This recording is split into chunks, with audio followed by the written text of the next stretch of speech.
Start. उपाध्यक्ष महोदय, इस गर्म वातावरण के बाद जिस विषय पर मैं चर्चा आरंभ करने जा रहा हूँ और जिसका संबंध इस देश के कई लाख अध्यापकों और करोड़ों छात्रों से है, मैं नहीं समझ पा रहा हूँ कि उसी वातावरण में इस चर्चा को भी लिया जाएगा, लेकिन फिर भी जहाँ तक मेरा अपना कर्तव्य है, मैं उसको निभाना चाहता हूँ। विराम।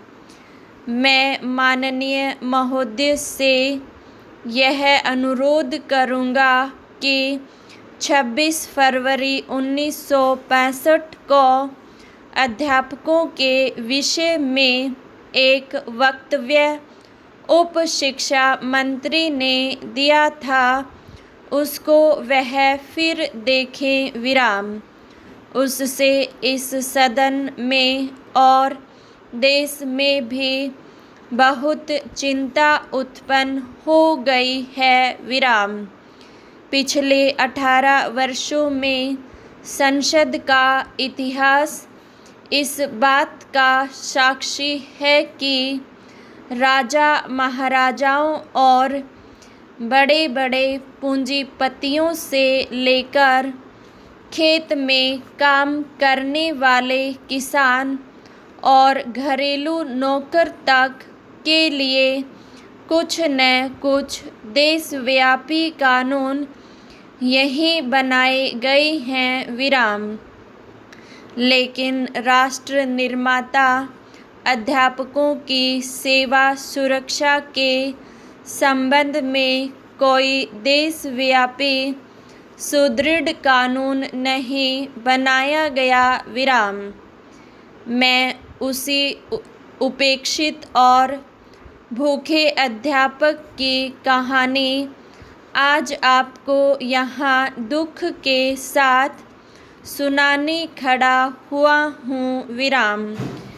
क्योंकि इस बेचारे अध्यापक ने पिछले 18 वर्षों में कोई ऐसा कार्य नहीं किया जो कि तोड़ फोड़ के अंतर्गत आ सके। विराम।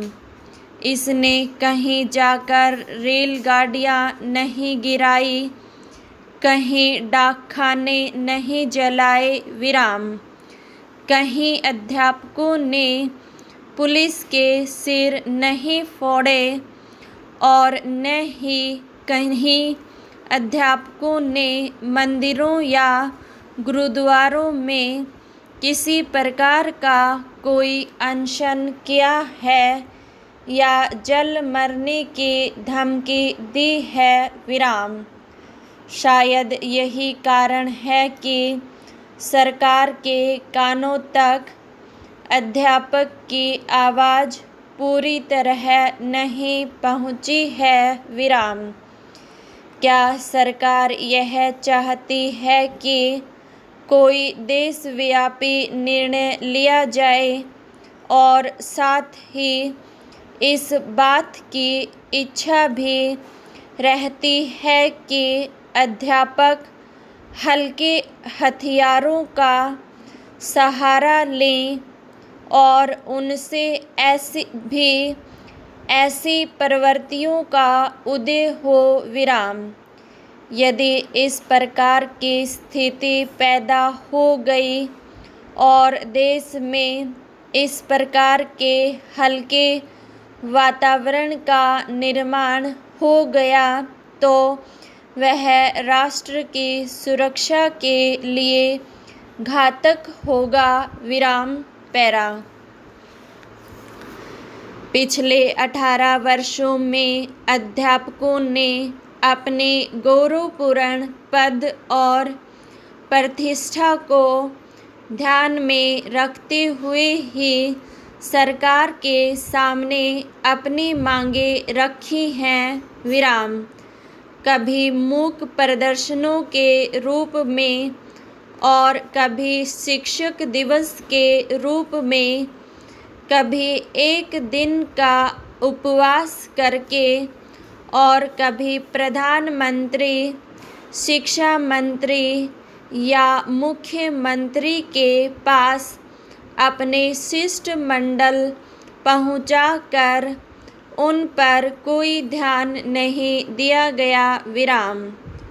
जब अध्यापक आज यह देखते हैं कि सरकारी नौकरियों में काम करने वाले दूसरे व्यक्ति हैं, उनके वेतन बढ़ाए जाते हैं, उनको पेंशन की सुविधाएं दी जाती हैं, ग्रेजुएटी और महंगाई भत्ते उनके बढ़ाए जाते हैं, उनको पेंशन की सुविधाएं दी जाती हैं, तो उनका भारत सरकार के सामने यह प्रश्न है कि वे अपने धैर्य को कब तक संभाल कर रखें।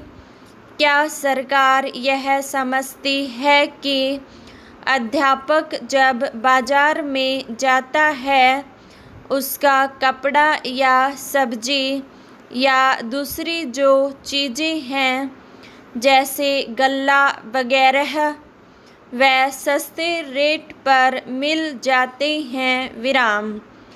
क्या सरकार यह समझती है कि अध्यापकों को जब अपनी लड़की का विवाह करना पड़ता है तो उसको किसी प्रकार का दहेज नहीं देना पड़ता। विराम पैरा। क्या सरकार यह समझती है कि अध्यापक के बच्चों को एमए तक की हिंदुस्तान में मुफ्त शिक्षा दिलाने की व्यवस्था या चिकित्सा संबंधी सुविधाएं हैं। विराम।